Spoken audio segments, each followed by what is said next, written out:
Hey everyone, welcome back to Isyour6covered. Today we're going to do a little bit of fire stuff, bushcrafting stuff, whatever you want to call it. Basically ropes, knots, bends, and that kind of stuff. So we'll get started. It's going to take a couple seconds here. Let me get on the right pages.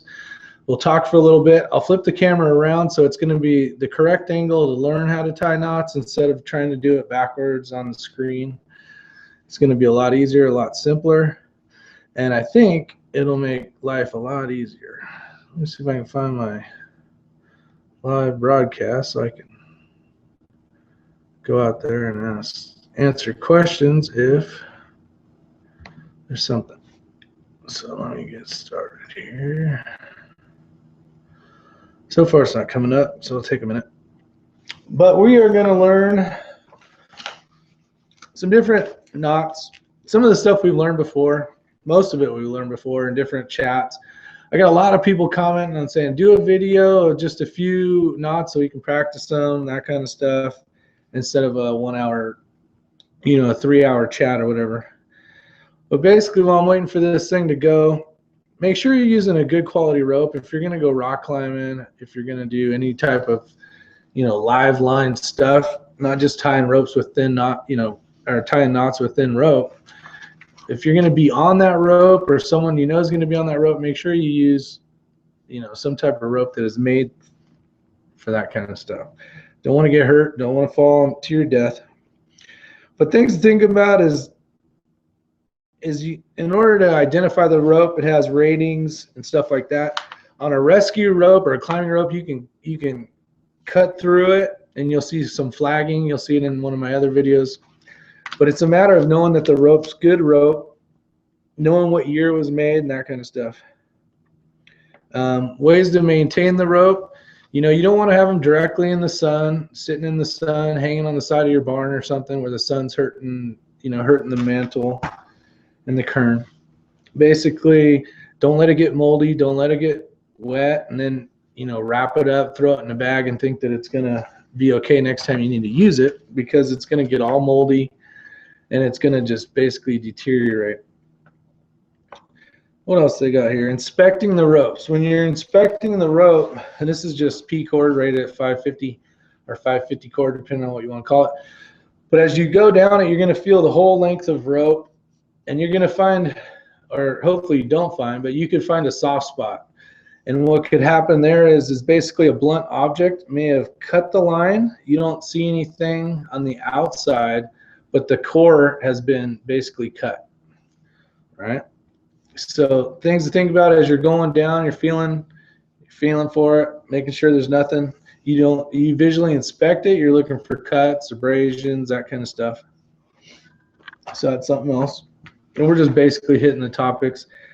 Got a couple viewers out there, which is pretty fast.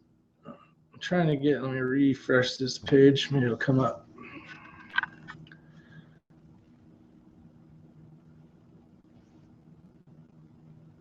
Yep, there it is.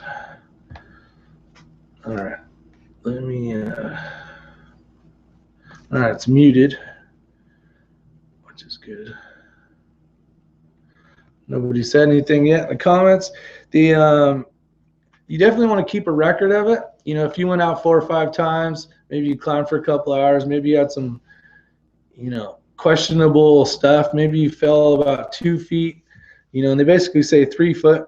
On a static line, you're gonna want to get that either inspected or toss it. If you ever use it for towing a rope, if you ever use it for towing a vehicle out or get it all, doing stuff that this rope's not made for, you're gonna want to take it out of service, and you're gonna want to mark it, cut it into little pieces that you're not going to use for a rescue rope. Identifying the elements of knots. The bites, the loops, and the round turns. We'll get into that. And all the knots, bends, and hitches. So we'll go over a few. I got an hour. It's 6 right now. So we'll see what happens. Just want to hit the key points here. Nylon rope is the most suitable for rope rescue applications. Let's see.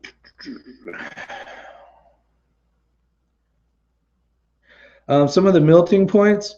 They're very high. Most North American rope is nylon 6.6, which has a high melting point from 450 degrees or 230 degrees Celsius. So that's pretty good. Becomes very heavy when wet. That makes sense. Hydrogen in the water weakens the molecule attraction of the hydrogen bonds in the rope, causing it to lose up to 15% of its strength when wet.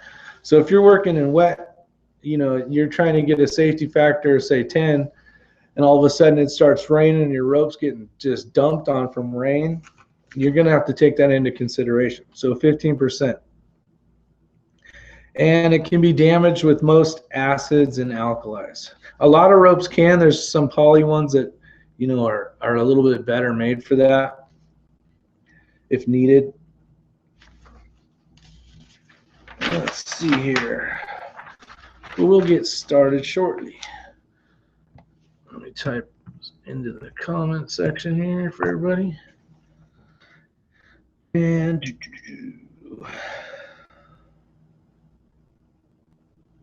yeah, so when you're inspecting the rope, if you found some abnormal shapes that can't be recovered, shock loading that has been 1 meter, which is 3.3 feet, or contamination, basically say it got, you know, some chemicals, some nasty chemicals got poured onto it. Not even so much nasty, it's just not questionable. Just get rid of it because it's not worth it. You're gonna have live people hanging on rope. And I keep lifting this up, but this is not for, you know, basically a person. This is 550-pound cordage. You know, it's barely even qualifies for utility.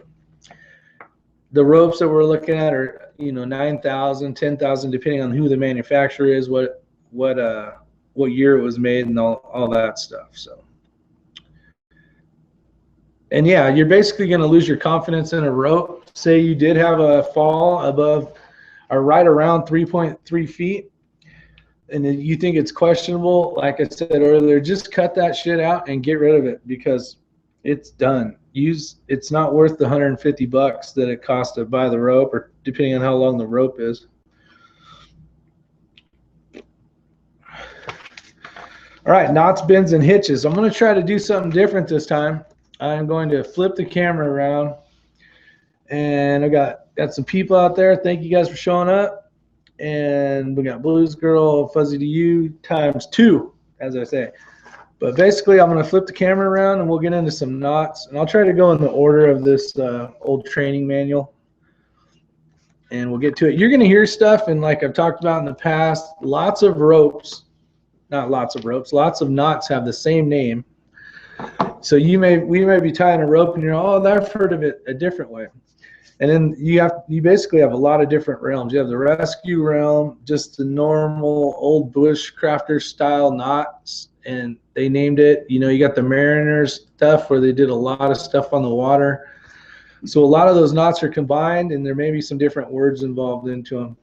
But most of the stuff we're going to do today is rescue knots again. And the reason why is it's just those knots are designed to hold up. When you tie a knot in a rope, you automatically lose a percentage of what the rope's value is because of the knot. So with the knots that I'm going to show you, compared to some of the knots that may or may not be on here, you're going to keep a lot more percentage of your rope factor for your safety than you would if you tied other knots that may do the same thing. So that's the reason for that. Now I'm going to try to change the camera around here in a sec and do that kind of stuff.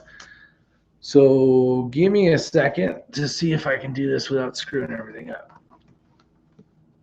Let's see here. Let me say hi here to everybody. Hard spots on a rope is a big bad sign. Yes, it is.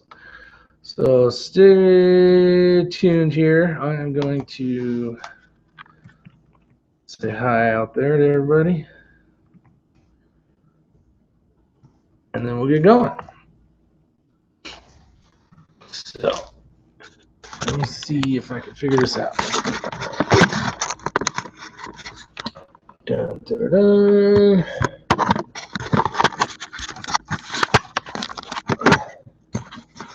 That's I should have tried this ahead of time. All right, I'm trying to look down. Actually, I'll do it this way. That's what I need to do. Like this.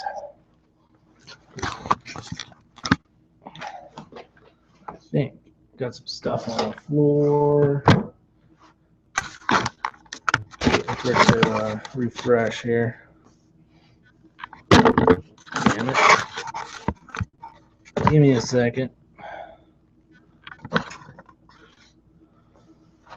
All right, starting to see the floor. Got my book, some knots. We're getting there, folks. Hopefully this rope's not too long. All right. Okay, let's see how far we are on the lag.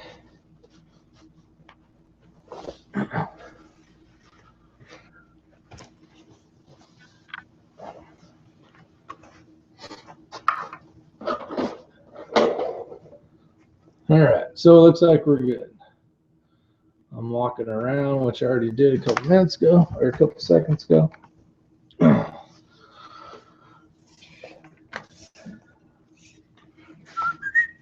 I'll get some lighting over here so you guys can see.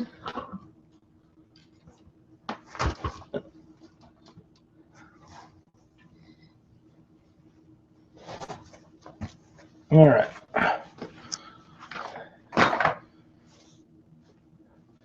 All right, so the figure eight stopper knot. You guys out there in the chats or the comment section, tell me.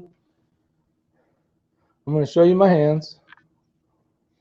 And then tell me if my ring is on the left hand or not. I got to make sure we're doing this the same way so everybody has the same ability. So you guys are on a little bit of a delay, so it'll take a minute. So my watch and my ring should be on my left hand.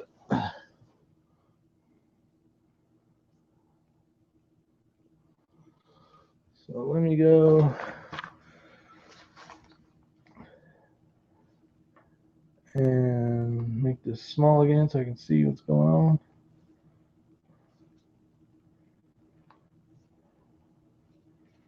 All right, getting close, everybody. Give me a couple seconds here.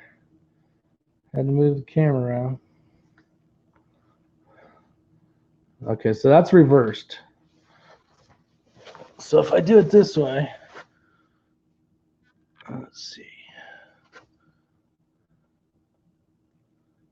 Huh. See, this is showing this looks like on the screen, it looks like my right hand. Let me see if I can change this. Maybe it's just me. Let me go back to here. Let's see what you guys are saying. I don't know if it's just YouTube, or not YouTube, but if it's just showing on my camera that way. Yes, left. Okay, so it is working. Okay, so on my screen it's not, but that's okay. Okay, so it's gonna tell me if let's just confirm it. So this, who was that? Blues girl. This is my left hand, right? And over here is my right hand. Here's my right. Does it show it as the right part of the screen?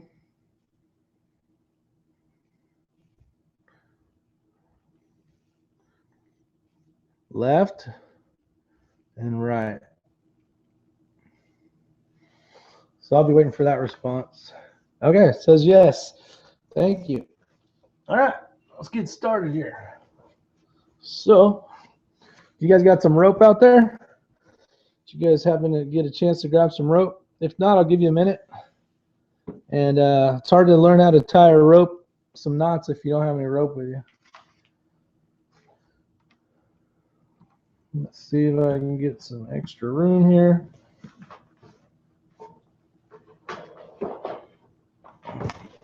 That's not even plugged in.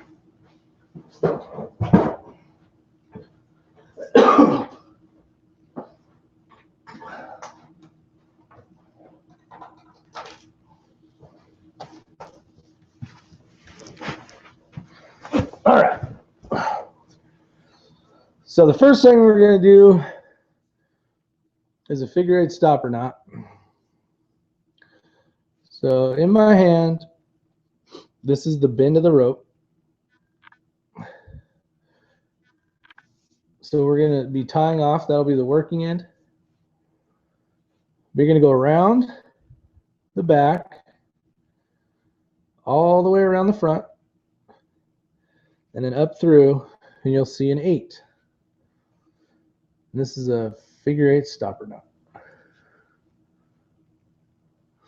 All right, so there it is, figure 8 stopper knot. This would be used on the end of a rope bag. Say you toss the rope over, it's already tied off on the top. You throw it over the cliff, and you're rappelling down, rappelling down, and then you don't have a stopper knot. You would just basically, whatever descending device you have, a rappelling device, sorry, you would basically just fall to your death. So a stopper knot with the bag at the end is going to wind up jamming up into your descending device. Geez, I keep saying that, rappelling device, and it's going to stop you. So that is a figure 8 on a bite. We'll do it one more time. So we'll go, here we go again.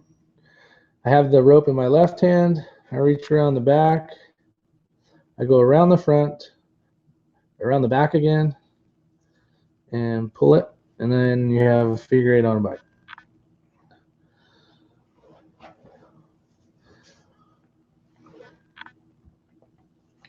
Some knots that you've heard of before, you're going to hear maybe a square knot. It's actually called a bend. A square bend is the correct term to use when tying this or talking about this rope. It's basically the one where you would see right over left, left over right,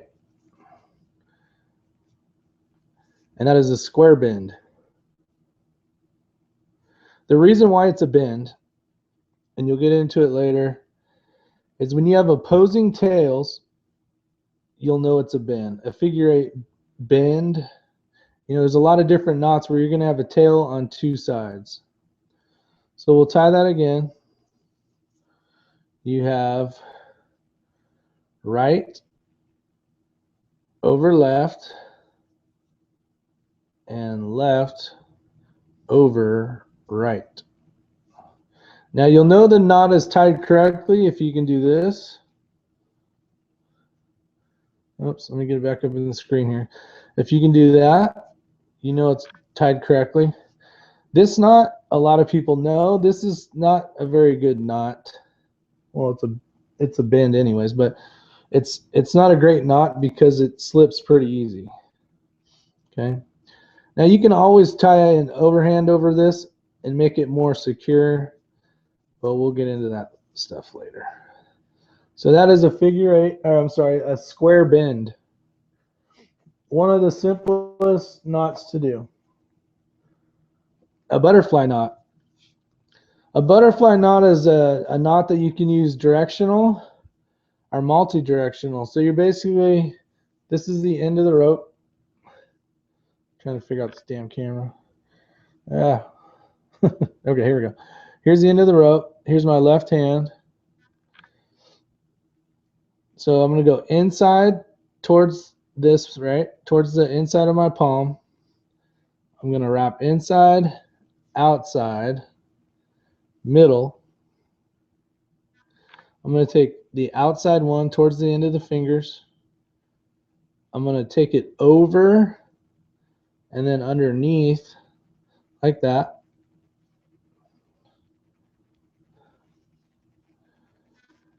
And you'll know if this is right. You'll end up with little butterfly wings kind of basically on this side.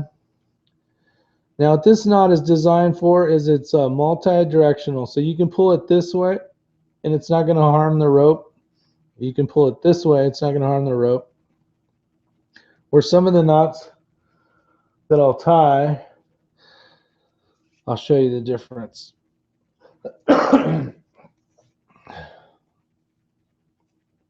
So this knot is a directional figure eight. I'll show you how to tie that later. But basically, see how the knot is made and designed to be pulled in this direction? You can't use it to go like that and pull in this direction because it tears it apart.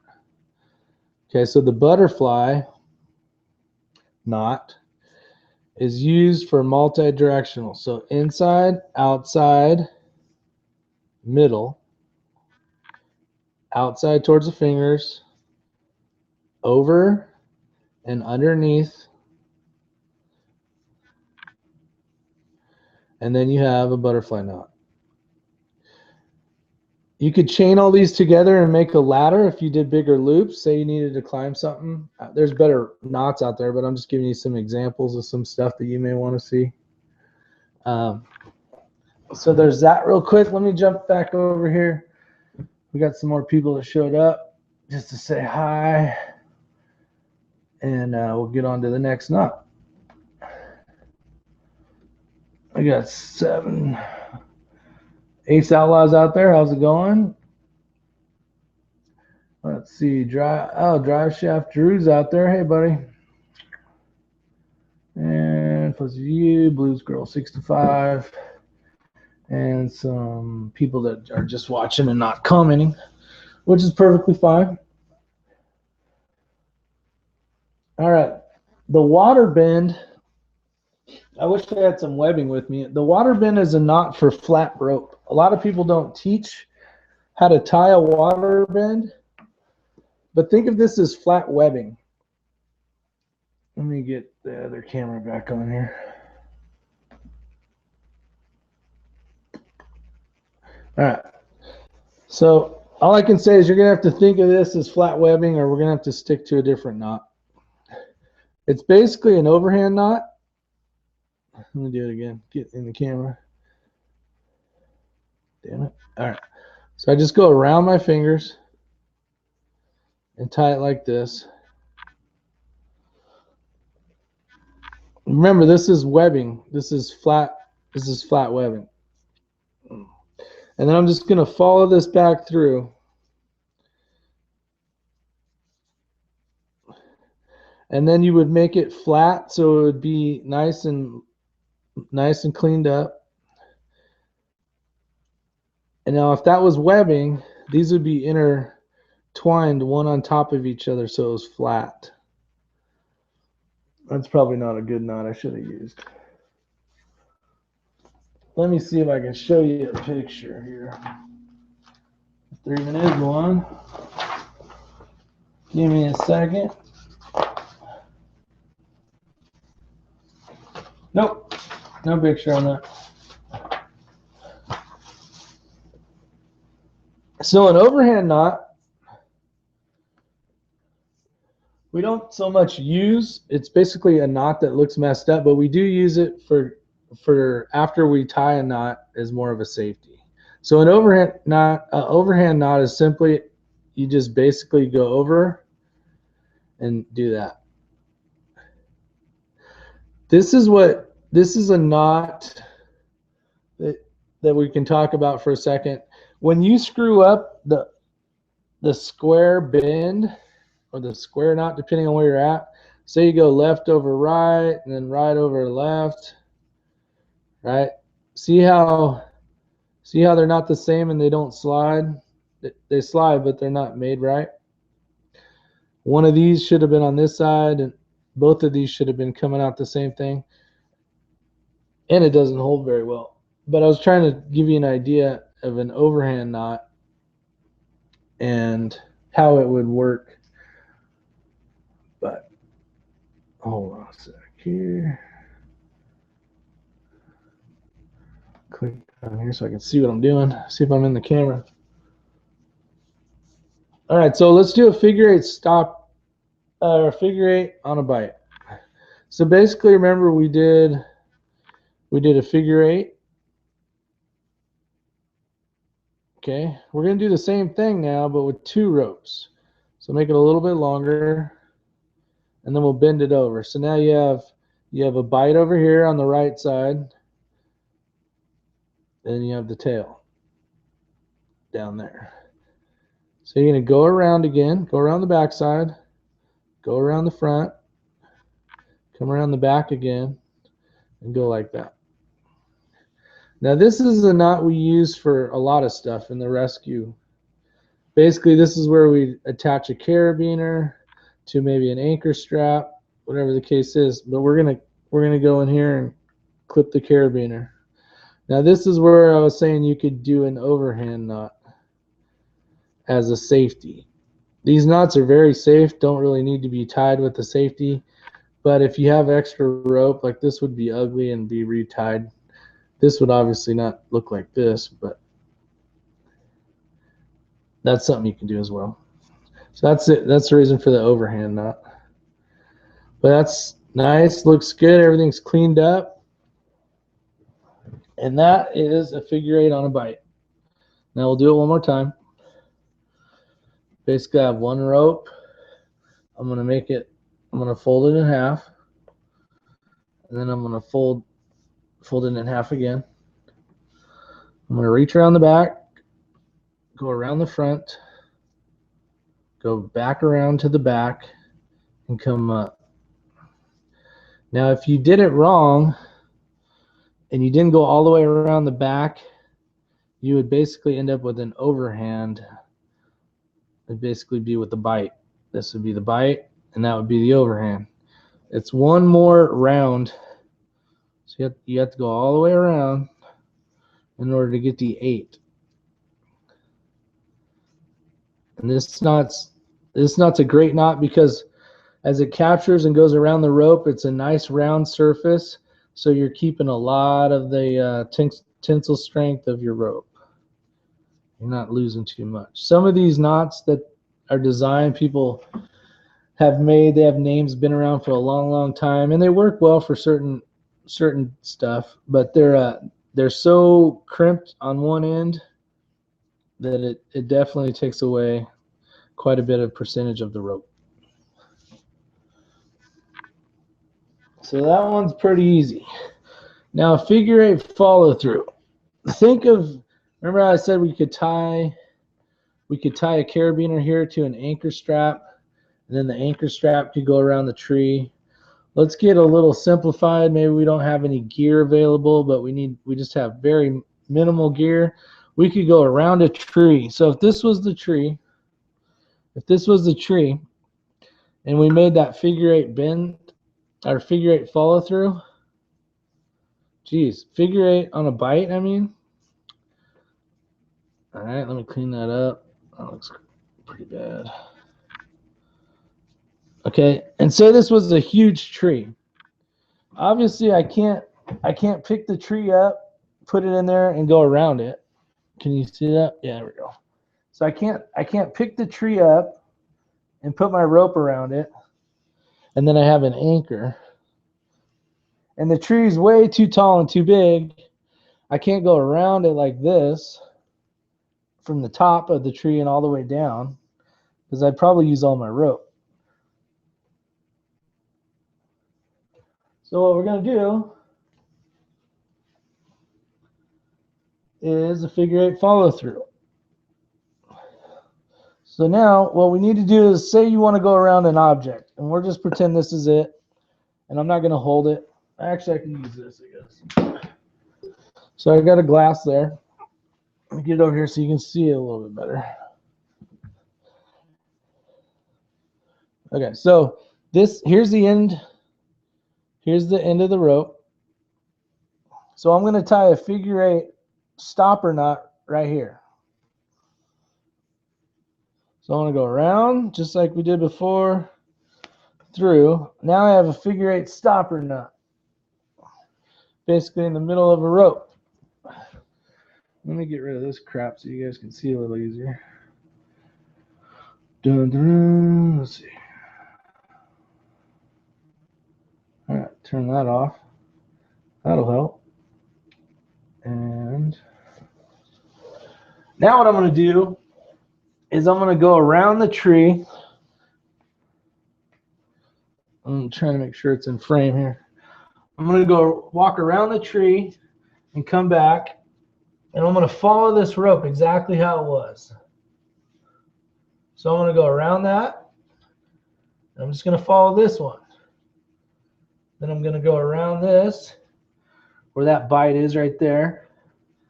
And then it goes around and underneath here like this. So I'm going to go around here underneath those ones. Then I keep following this one. It goes back through this hole right here. Okay. So now I didn't use an anchor strap. I didn't use it just for the looks of it. I'll flip it over so you can see it easier. Let me check the camera. That's barely it. That's better. All right, so that's how that works. A figure-8 follow through.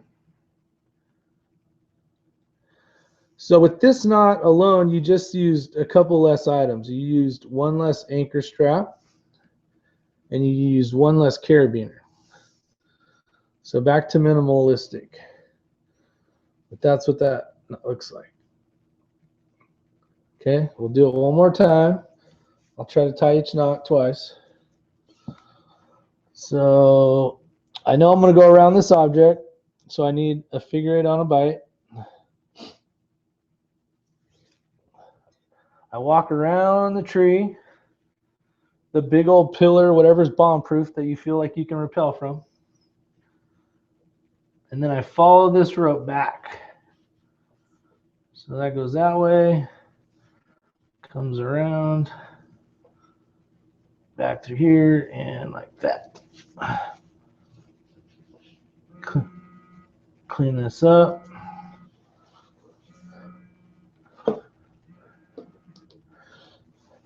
Okay, so that's how you do that. It's figure-8 follow through. Now, figure-8 bend, remember how we talked about a bend? How they have opposing tails? You could use this to attach two different types of rope. This is the reason why you need to know this simple stopper knot. You go around, you go through, and how we went like this and around and both tails ended up pointing the same direction, we're going to do the bend, a figure-8 bend. So we're going to go the opposite way. We're going to take a tail from, it could be the same rope or another rope. I'm going to pretend we're attaching two ropes together using two different colors of rope to hopefully help people to understand. So here's the end. I'm going to go the opposite direction, so I will have opposing tails. So I'm going to do the same thing. I'm going to follow that rope. I'm going to go around there. I'm going to go through there. Back around for another bite.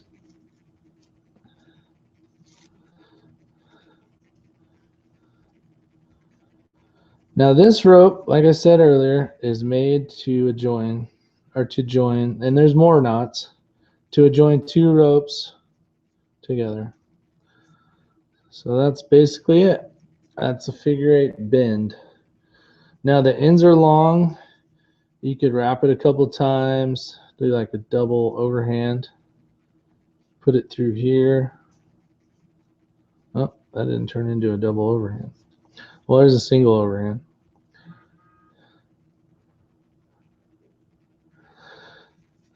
So you can tie the ends off with an overhand. We're going to skip doing those just because it's going to take a little bit to get them undone. Now each knot should be very easy to understand. When you look at a knot, if it's tied right, you should be able to go, yep, that's tied right. And it should be a lot easier to before you're going over any edge, you want to definitely double check everything. Make sure those knots look familiar to you. Somebody didn't tie the wrong knot, or maybe it's not even a knot. Maybe it's just some mess that's held together till you get on the rope. Let me text somebody real quick.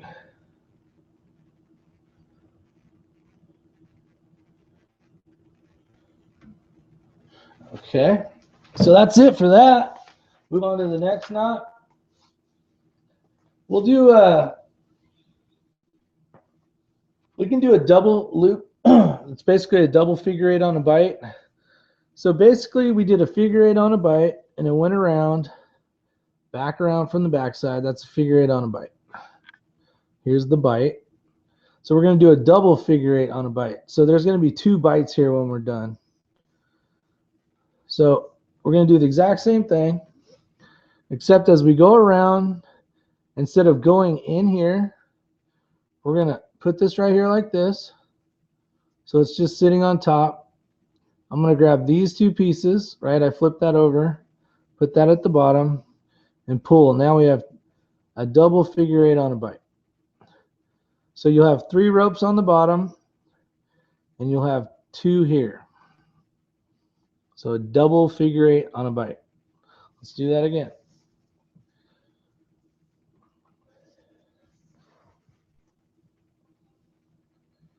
What's this not useful for? This not useful in the same, if any, application of using a single figure 8 on a bite, but you have the ability, let me get over here and I'll show you one. If you wanted to do like 2 different anchors. So right here, I could go around, I could have this set up. I could have this set up to 1 anchor system up here with a carabiner tied through it, you know, some bomb-proof anchor, and then also have another anchor right here tied to this one. Is it going to help at all? Well, if this anchor is questionable, using this one's definitely going to help. But if you say you have 2, you know, questionable anchors, you definitely want to do this if you can't find 1 bomb-proof anchor. So we'll do it again, because I don't think I tied it twice. Actually, I did, but we'll do it one more time. So basically, it's just like you're doing a figure 8 on a bite. You go around the back, come through, and then what you can do is you go through here, trying to figure out the best way for you guys to see it on camera. Bring this to the bottom, and then pull the top. And we'll make this one basically 2 loops like that. And you're going to want to clean all these up, make them look good. And that's basically the double figure 8 on a bite. Very useful knot. Good stuff when you're even tying stuff to your truck or whatever the case is. It makes it nice. Oh, there is a picture of a water bend. So that water bend I was telling you about right there with webbing, this is 1-inch webbing, tubular webbing. If you're buying webbing and it's not tubular, if you can't squeeze the middle and it makes a circle, basically the shape of a circle, it's basically a flat braided webbing. It's not as great, in my opinion, as the tubular webbing. But that's just basically an overhand bend. See how it says bend there? You have opposing tails. Okay? And that's all it is. Wound through itself, following it around, and the 2 tails on the end. Now, a double fisherman bend. Bend again, what does bend mean? Bend means to have opposing tails. So that's going to tell you something at the end. At the end of your knot, when you're all done, you should have a tail on this side and a tail on this side. So we'll do a double fisherman bend. So I basically made an overhand knot. And then there's also a double, but I'm going to go through again and just do another overhand knot.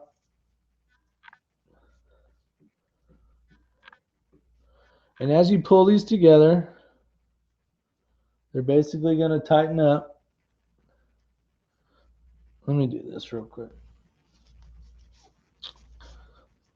So you're going to go like this. You're going to go around, and we'll do it the better way. So you'll make 2. You should have an X. See the X right there?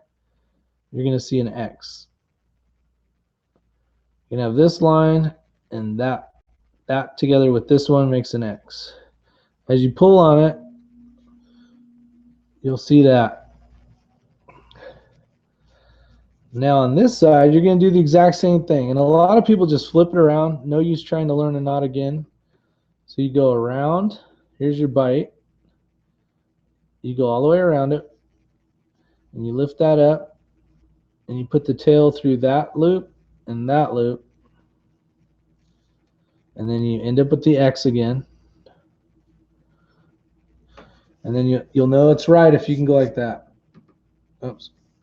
That was too low on the camera. You should be able to slide these apart like that. And when you pull them, they'll go like this.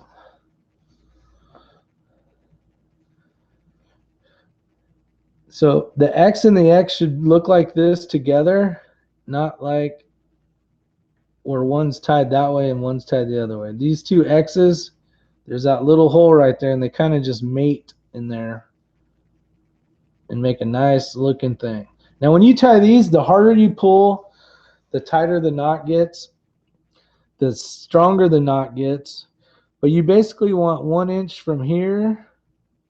Oops, I gotta get on the damn camera. From the end here to here. Doesn't need to be any longer than that, because this knot is squeezing upon itself, so it's actually stronger as you pull. So this should basically look like that. This part shouldn't be here, so you could cut that off and use a lighter, make it look good. So we'll do that one more time. This one's a little trickier to get undone. Let me jump back over to the other thing, see if everybody's good. We got 9 viewers out there so far. Let's see. I gotta find the right screen.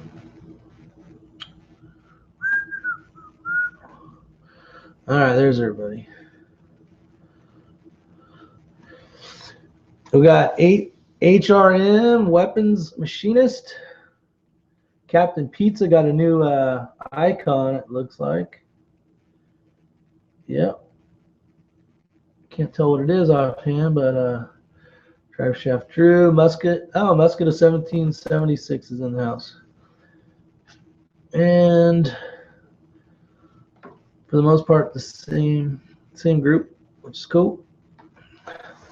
All right, so I'll be switching back and forth through cameras. So if you guys have a question, I'll tell you when I'm going to do it, and then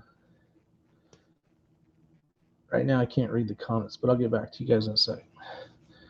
Let me get this all apart. So we're going to do this one more time. A double fisherman bend. This is a knot that works well for doing prussiks. In order to make a prussik loop, you need to tie this knot. And if you know how to tie this knot and make a prussik, you'll be able to ascend rope. It basically latches onto itself. But we'll start off. Remember, double fisherman's bend. We're going to have opposing tails. So you can do it 2 ways. I'm going to show you another way. You basically wrap your fingers twice. Okay, so now I have that X in there. You can see the X. I'll put this one through. And then I have to capture this rope right here.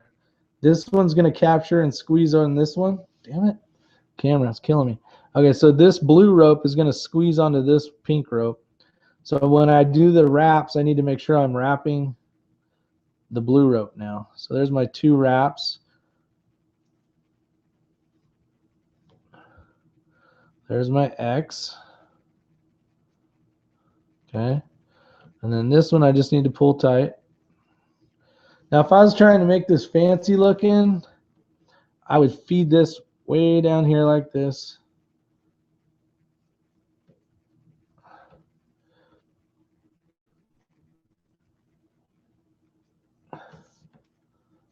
And now my X is gone, so I need to redo it. It's very important that you have the X. If you don't have the X, you're not making the right knot.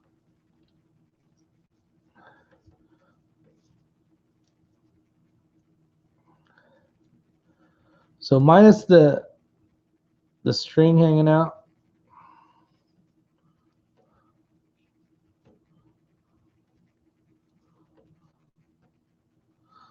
What is going on here? All right. Let's try it one more time. There's my X right there.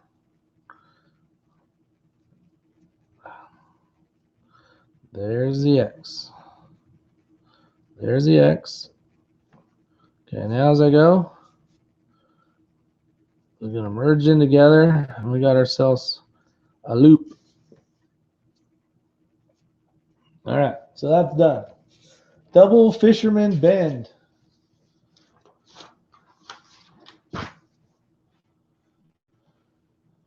Now, if we take this loop, because I basically have this attached like that. So just think of this as one piece of rope. And here's my prusik basically now. Okay. This is a prusik, a 3-wrap prusik hitch. All right. So you're going to take the end of the rope, right? Basically put it in half. So there's the middle.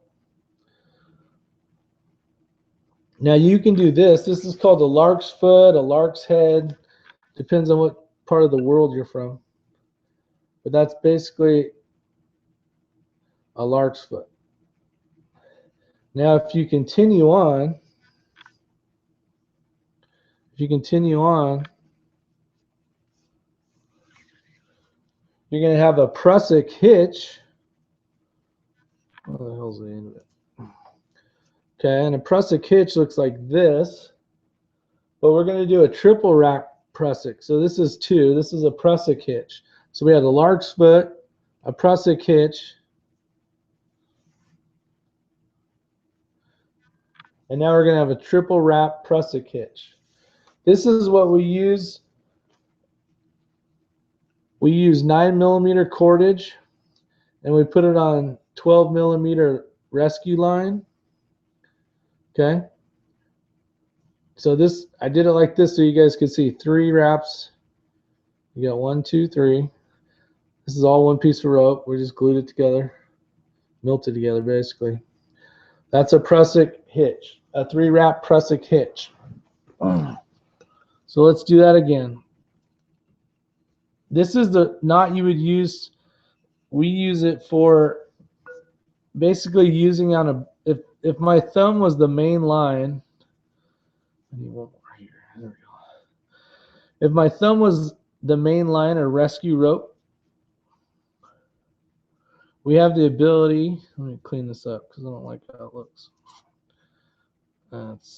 It needs to be redone again. But basically, don't even look at that part. Where we can pull and break. We can use this. We can use this to basically capture the rope and attach it. We can attach a carabiner here to a prusik, not to a prusik, to a pulley system, and start to gain mechanical advantage. So this is going to grab onto the rope. We can use it for lots of things, but edge protection, fall protection, ascending rope. You can use it to descend rope if you needed to, if that's all you had. If you didn't have a brake bar rack or a figure-8 plate with ears or without ears. So 3-wrap prusik. Basically, we're going to go like this. This rope's so long that it makes it hard, so I'll just flip it over the thing. I'm going to put the rope around an object, and I'm going to keep feeding it through.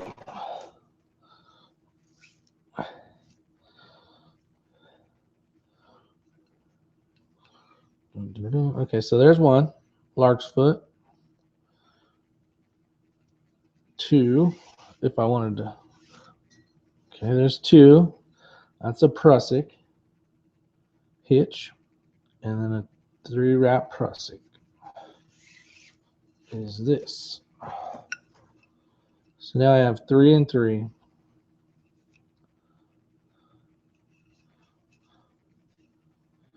Go like this so it makes more sense. Hopefully you guys are figuring that out. It's Should be fairly easy. If not, we can look at it again later. All right, something else that goes around let's see here.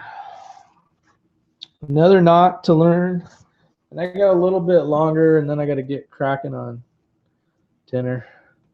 Help my wife with dinner. It's almost Valentine's Day. Tomorrow's Valentine's Day, so make sure you guys don't forget. Don't want to get you guys in trouble. Okay, so think of this as a log. We're basically going to wrap this around. This is called timber hitch. Okay, so I go around the log or whatever I want to go around. I go around the rope. Okay. And then I wrap this three or more times. Timber hitch. Okay, so that's 3. Now as I pull on the rope, the pressure squeezes these together, which in turn keeps them from sliding. Okay. And then you can use it to pull logs or whatever you want to do. It's a very simple, easy knot. Where people screw up is they go like this. So don't do this, but this is where people screw up. Instead of going around like this, and wrapping this part like you're supposed to do, people will wrap this end right here. They'll either do that, which will do this and won't do anything, or instead of going around and wrapping this side, they will wrap this side. So let me finish this. This doesn't give it the bite, so it just basically wants to do that. Wants to slip off. So what makes this not work is you go around, and when you capture the rope with this bite right here and go around on the one that you just used, right? See how there's that bite?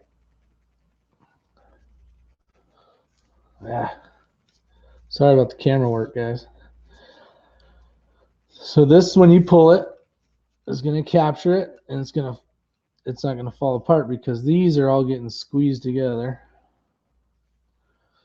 And that really holds on pretty darn good. And what's nice about it is it's a real easy knot to get undone because there's really nothing there once you take it out.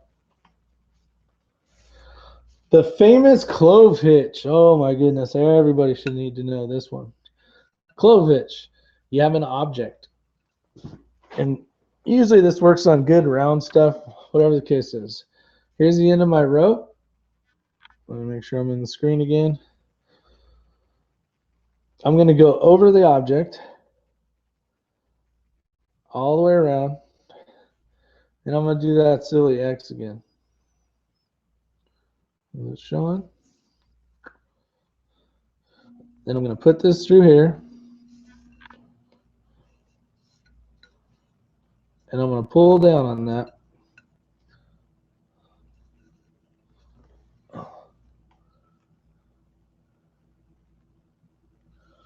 So let me do it again because it's kind of hard to do holding all this stuff. So I go around like that. And I'm going to go right here. And I'm going to pull it.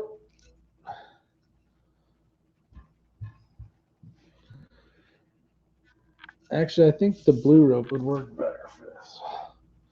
All right, so you go around the object. You go across.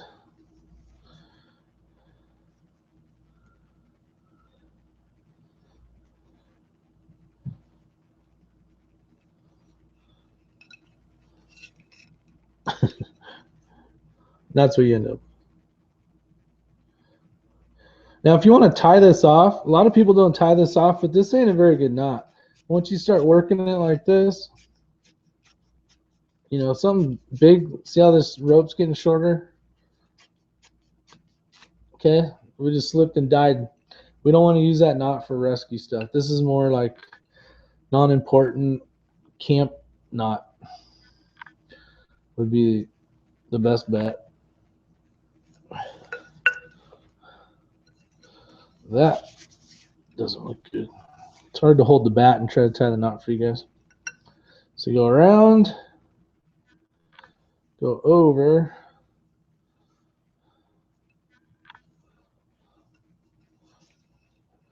Screwed it up. All right, so that's it. Basically, you want to work with it in that position. So if I'm going to tie something, I'm going to say I want to pull this up. I want the knot, I want that knot to right here. If I'm gonna be making it so I'm pulling this way, or the weight is this way, right? So you gotta pull it tight first and then up. This knot, or this rope right here, is getting pulled on this one. So you'll be able to pull it like that. So you can do a 1/2 inch here, and then you can hold something in the air. This is good for hoisting tools to the roof or something.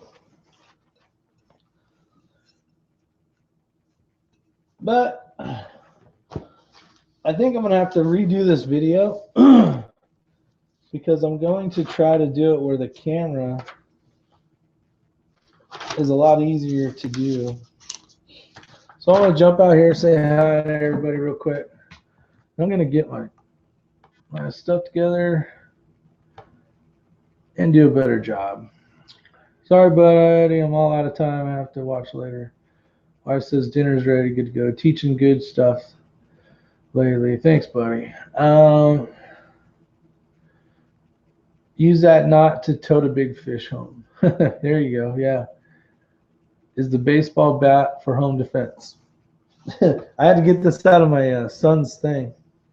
See, I was the assistant coach, so I got this little bat the kids gave me, but I just gave it to my son. But you guys have a good one. Thanks again, and I'll be back. I'm going to do this video again.